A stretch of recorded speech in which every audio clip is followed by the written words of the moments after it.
Maddy Siegrist always keeps us busy, keeping track of everything she's doing. A lot to talk about. Athletes Unlimited champion, Villanova coach, Dallas Wings mainstay. Locked On Women's Basketball starts now.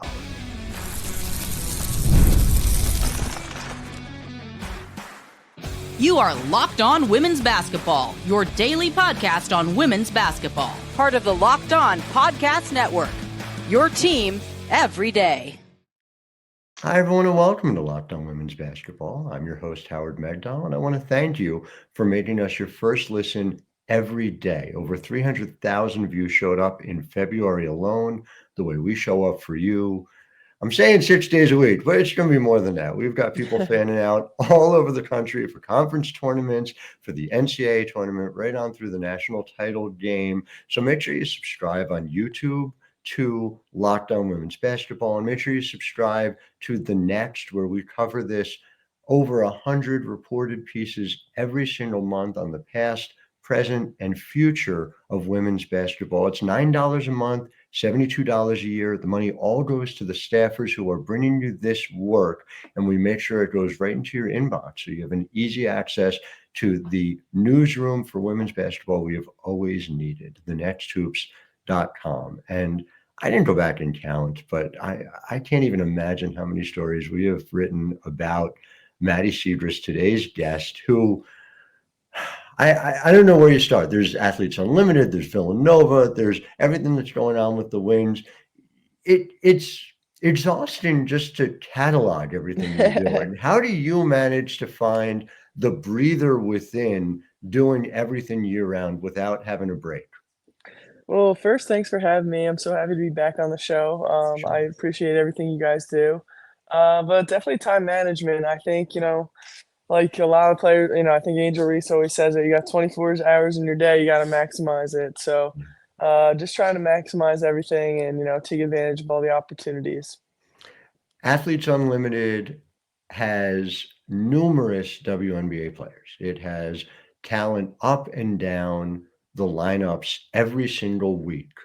To go ahead and win that championship, what did that mean to you? How, just from an accomplishment standpoint within your overall career, where does it stand before we get into the particulars of it? I mean, obviously, it's a huge accomplishment. I'm just so happy to be a part of it. But I think like I just went in with the mentality like I'm gonna, you know, I want to leave after the 5 weeks I was there and feel like I did everything I could. Like leave and be like, okay, I give it my best. So if that meant finishing first, it's great. It's obviously awesome to be the champ. But if it was fifth, like I wanted to walk away and be like, hey, I did everything I could. You said in an interview with the Inquirer with Gabriella Carroll, former writer at the Next, actually, and you said that you never looked at the scoreboard. You were just trying to go out there, maximize what you were able to do. Doesn't that take a certain amount of self-discipline? Like, how do you manage that?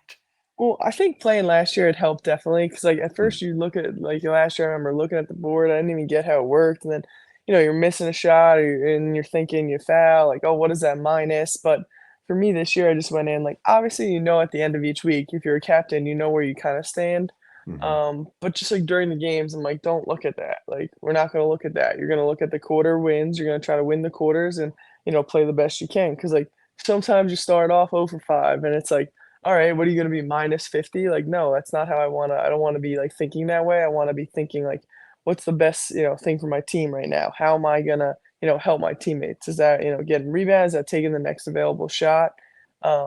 Instead of trying to get caught up in the leaderboard. You have always been somebody who's looked for team first, and I just wonder, does the format still support that best? You've now done it 2 years. Yeah, how do you kind of strike that balance as you are playing?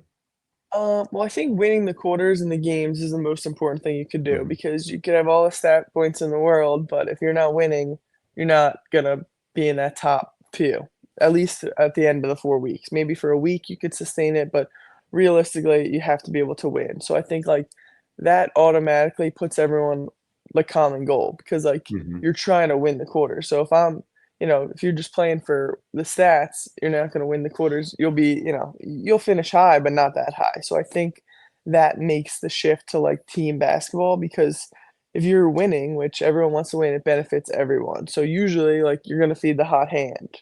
Um, so, like, everyone kinda brings them together for a common goal. There's a lot of I guess uncertainty is the word I'm using, but I don't mean it in a negative way. It's a good kind of uncertainty at the moment in the game, and I say that to extend beyond just a question of, having multiple opportunities, whether it's Athletes Unlimited, whether it's Unrivaled, all of the things that go into where you can play. There's also how playing happens right now, and so we're talking about this format, Unrivaled, you've got this 3 by 3 format.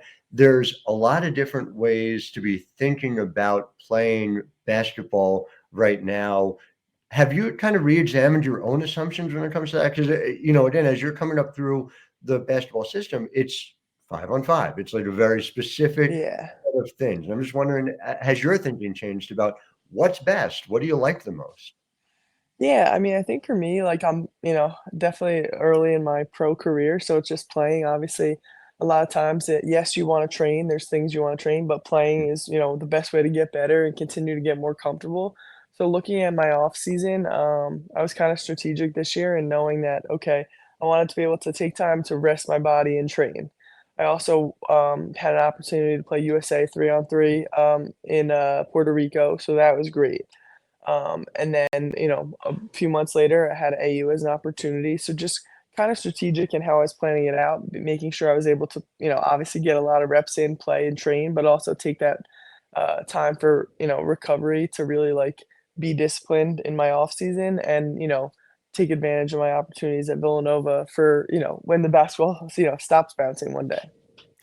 The vets in this league live through a very different experience. They live through 12 months a year of playing, where Definitely. the season ends and they're flying overseas and they're flying back here. How much better of a player do you think you are because you're able to be strategic about how you're working on your game? Yeah, I mean, I think mind, body, soul is really important. And I think, for me to be the best player I could be during the WNBA season, it's important to take time. Because I'm not great at taking time during the season. I'm very like driven on what I'm focused on. So it's like when you're in season, you're in season. But being able to take that time to really rest your body and it's like, okay, like this is something I want to work on. And like this is the time to work on it. Because it's hard to, obviously you can work on things during season, but not as probably not as detailed because you're not gonna be trying a new move like in, the playoffs, like, very rarely does that happen. You wanna be comfortable with it first, and to now have these opportunities here, I think is huge, and, more marketing opportunities. Obviously, this is all built on the standards the players, have been playing for, the last 100 years have had built for us. Um, so I'm just grateful to, be able to have these opportunities, and if you wanna go overseas, you could go, but, like, you don't have to go anymore. Having the options, I mean, that's the thing I always harp on in the show, and it matters to being able to create a choice, a set of choices for yourself on the court, off the court, and as far as that goes off the court, I'm just wondering, take us through what Nashville was like. What was that experience for you and anything that stood out for that? Yeah, it was cool. I've honestly never been there before. I've heard great things before going there, so I got some great food, got to listen to music a little bit. My parents, my sister was able to come down, so we did we walked up Broadway a little bit, got to see some, cool music and some good food, but, AU did a great job of, like, having different outings, like, once or twice a week, so we could just, see the city a little bit. Because once again, like, when you're in season, like, at least for me, like, I'm so focused on what I'm doing, so you don't always get to take time to see it, but I really do feel like over the 5 weeks, I was able to see Nashville, see the community, which was great. And it will come as a surprise to nobody that the Siegrist family came down and got to They watch you. travel well, what can I say? They travel They well. they sure do. Did you I know, and we've talked about this in the past, you win this MVP, is that where you go to first? Or you going to your family in the stands? What is kind of the moment like right Yeah. after you win Athletes Unlimited? Yeah, I ran over, I gave my mom and dad a hug. I luckily, like, going into the game, I was in a good position that I knew that it was probably, was gonna work out that way. Um, but, still a sense of like, okay, you can breathe now. You can, you did it. So it's hard to you never rest while you're like in it, you rest at the end. So just to give them a hug and then go celebrate with my all my teammates and all my peers was super, fun, and then, got to go out to eat and celebrate with everybody after.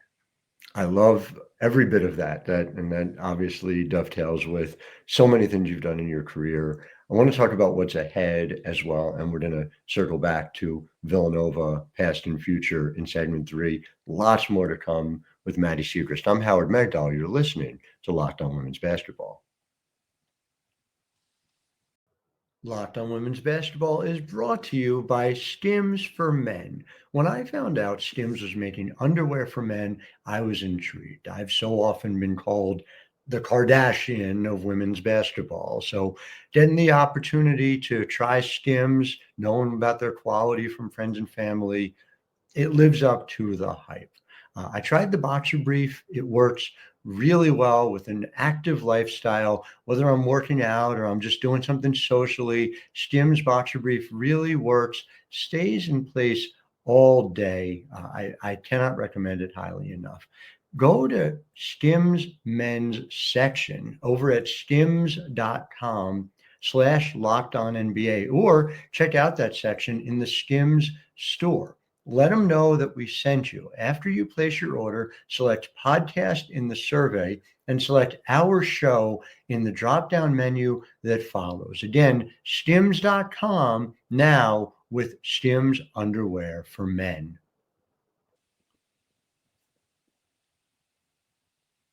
Howard Megdal here, Locked On Women's Basketball, here with Maddy Siegrist, talking about everything. When we talked about Athletes Unlimited and winning it all in segment 1, segment 2, a lot of changes with the Dallas Wings. And so, Maddy, you've been on the show. We've talked about the ways in which you worked hard, waiting for your turn to get more of an opportunity. We'll dig into the 24 numbers and a little bit why that makes sense, why projecting for you to get more of an opportunity has a chance to really allow for your game to blow up. But just first and foremost, the changes that have happened, having Kurt Miller as general manager, Chris Triclanis, just take me through kind of what those early conversations have been like with them about your role in the year to come.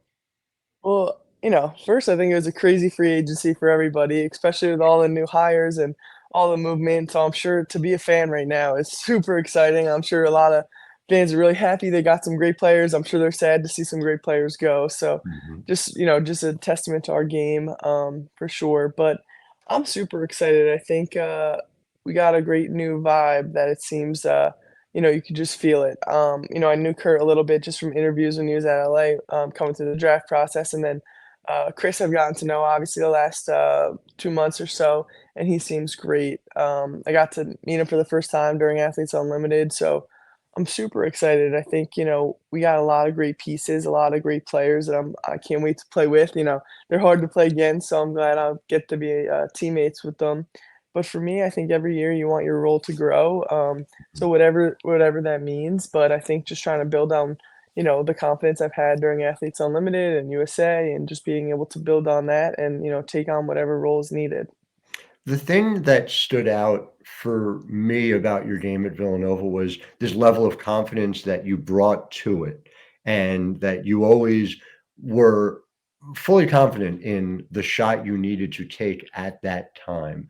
Has that been a challenge in the WNBA, and do you feel like you're in a different place mentally with it than you were, say, in year 1 heading into year 2?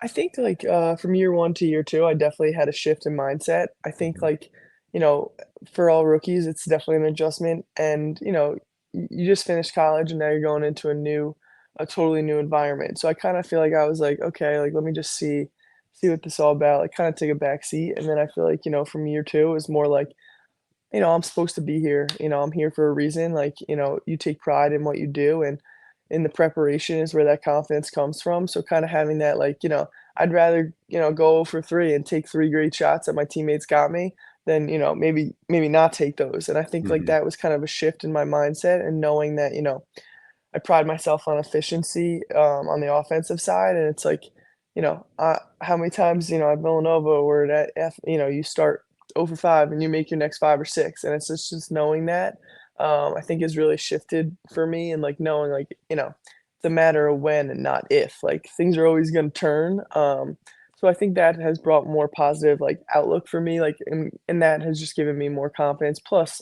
once you've already done it for a year, you kind of know what to expect, and you know what you're capable I will gently push back on the idea that you were regularly starting 0 for 5 at Villanova. of. I saw too many of those games, but your efficiency point is well taken, and if you'll permit me to get slightly nerdy here for a moment, Synergy Sports has, points per possession, and if you break it down, minimum 200 possessions, and you had 231, possessions was how it was registered for reasons we'll get into in a moment.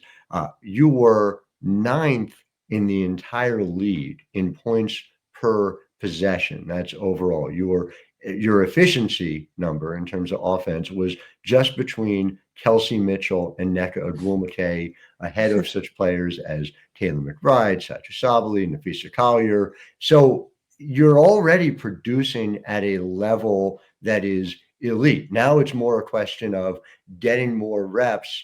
And from every shooter I've ever spoken to, getting more of those opportunities leads to more comfort and leads to more efficiency. And I'm just, For sure. how exciting is it to see that in your future when you've already, like you said, from year 1 to year 2, jumped in a really significant way?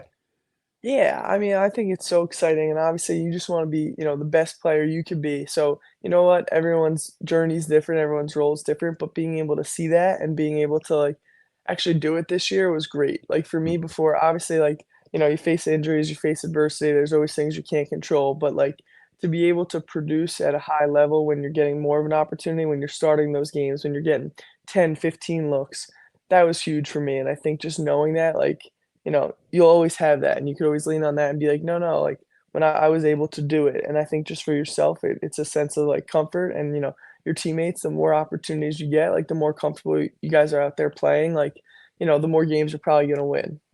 A lot of people are overlooking, I feel like, the acquisition of Ty Harris. And I'm spotlighting that specifically for your game for a couple of reasons. Number one, you speak about efficiency, and one of the reasons why you are particularly efficient, for listeners who may not know, is you do not turn the ball over. I mean, it's only a slight exaggeration. Your turnover percentage is 6.4% in your career so far.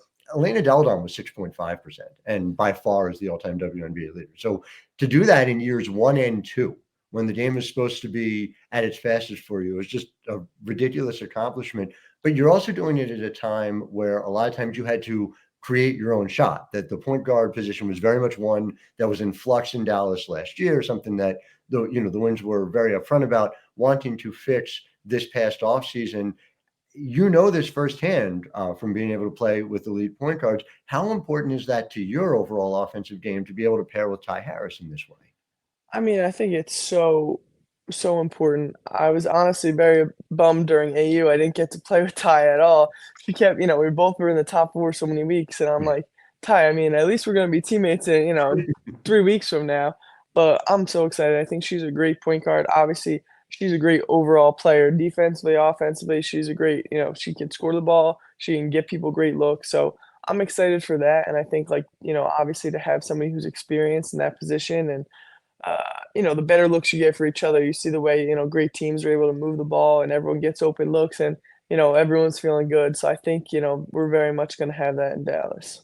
Do you see yourself, and maybe this is still an unknown, but just in initial conversations with Chris, playing more 3, more 4, as a 5 in some small ball lineups? What do you think this will be?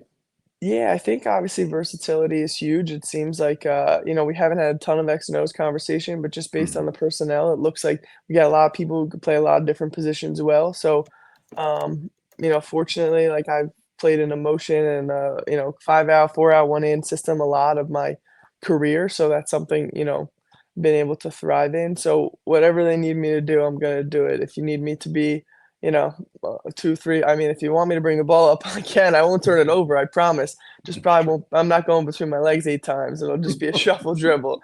But I think whatever they need. But just I've been getting a lot of reps in my own training at the 3 and the 4. Obviously, you're comfortable with your back to the basket, but working against, bigger guys, like, when you're at the 4 and then working against smaller guards when I'm at the 3. So just trying to, feel really comfortable in both.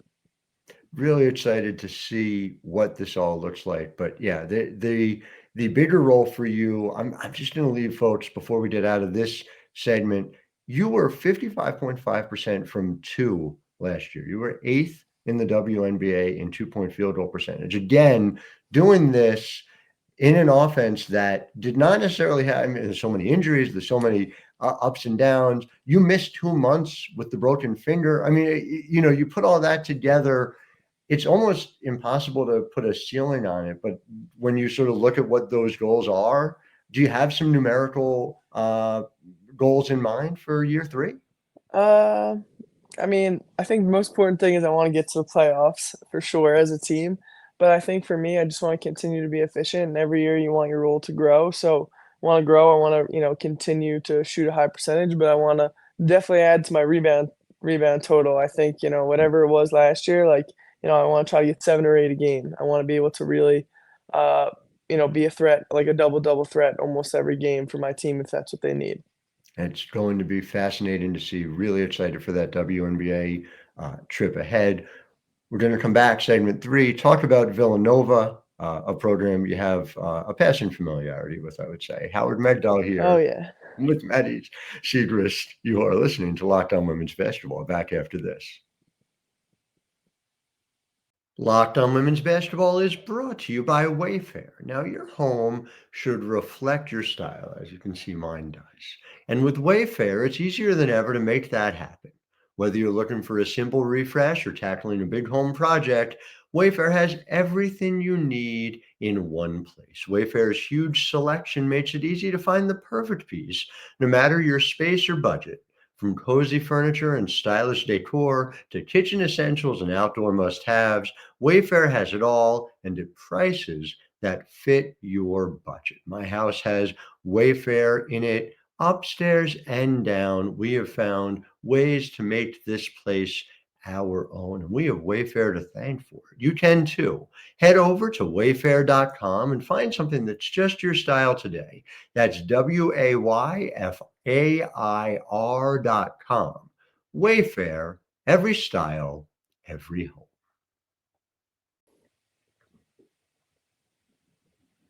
Back here, segment 3, Howard Megdal, Locked On Women's Basketball, talking to Maddy Siegrist. And, it kind of flew under the radar, I guess, but you played at Villanova. Is that correct? That is correct. Maddy, we're recording this, obviously, as you're on your way to the Big East tournament at Mohegan Sun. Listeners, you're listening to this on Tuesday, the 11th, after the tournament. But I do want to just get your memories of going up to Mohegan and just what it feels like to be now on staff participating. Do you have flashbacks to those experiences? Take me through it. It's definitely easier this year than it was last year. I feel like, for me last year, I was like still itching to get on the court. I had that year of eligibility, but you couldn't do Mhm. both. Um, so I think this year it's definitely easier for me, but it's so exciting. I think being able to see all the teams, like, as a competitor, you're just like, oh, like you just can't wait to get there. Um, Definitely I'm calmer, much calmer as like player development than I was as a player. As a player, I would have been, what's the itinerary? What do we have? What's going on? That kind of thing. It being in that player development role, and I know now it's more and more, there's turnover, so there are fewer players who you were teammates with. Does it feel a little bit different, and does that relationship start to change too? Yeah, it definitely is easier. I mean, there's a couple, I think a few of the seniors, I'd played with obviously, so they're still Right. my buddies, but last year was like almost the whole team. This year it's definitely different, so I could be more of like a mentor role than like, their friend, which helps and it's able to and then I could just use my own experiences from playing to be like, "Hey, this is what I see," or like, "We already know this team does that," like, and just try to give them the best advice I can. You talked about when the ball stops bouncing, and you were very much in a wait and see mode with a lot of coaching, especially last year, figuring out what you felt and how that experience was working for you. Has this become something where you are more certain that this is a path you're interested in pursuing? Well, I definitely think that when the ball like, I won't be able to walk away from the game, completely. I think, basketball is giving me too much and, I'm always gonna love it. So just being involved in some way, like, I think coaching now, that's what I'm leaning to, but who knows? Like, maybe it'll be, like, more on the production side, but I definitely wanna, stay involved and, like, for now, like, I love what I'm doing. I love being able to work with the players and then see an actual result. I definitely, feel like when coaches are like, "Oh, like, use your left hand," and now, like, I get it. I'm like, "Oh my gosh, it's open, like, use your other hand." Somebody who sees the game like you do obviously has an appreciation for the players who came before, right? And so Lisa Angelotti Gadaka is a legend within Villanova as well, being honored this weekend at the Big East tournament. What are some of your favorite stories about Lisa, who's obviously been a legend not only as a player, but also has gone on to win more than 700 games as the head coach at Gloucester Catholic? Well, I mean, I have so much respect for Lisa. I was able to play with Mary, for, my first year, and Mary is an unbelievable player. I'm sure she'll be getting honored for that one day too. So, I just knew Lisa as like a mom. Obviously, like, as a player as well, you hear the stories, but just going over there for dinner, like, I still go over a couple times a year there with Mary, and it's so much fun. And she just, she always wants to talk hoops, which is great. And luckily, like, I got to play for Harry, who obviously coached her that first year, and he would always be like, if I was like, fouling, like playing like a little like two up, I guess, he'd be like, "Oh, you're just like Lisa. You're playing just like Lisa." I'm like, "I love to play just like Lisa." I mean, clearly it worked out for her. So, he always teased me about that. But just to hear the stories, obviously there's not too much film from then, but I couldn't even imagine how competitive she was. You get to see her as a coach now. She's pretty competitive. Point of personal privilege here as a host. Yes, the similarities are uncanny between your two games. I love that you have the opportunity to pursue your own path, whether it was coaching, whether it's playing, whether it's Athletes Unlimited, whether it's the WNBA itself. So it's a wonderful thing to see. Fortunately for everyone involved, there's a lot of film of you. So Maddy Siegrist, congratulations, continued success on everything to our listeners. Thank you for making us your first listen every day. We will be back with you tomorrow as we are 6 days a week. Until then, I'm Howard Megdal, wishing all of you a wonderful day.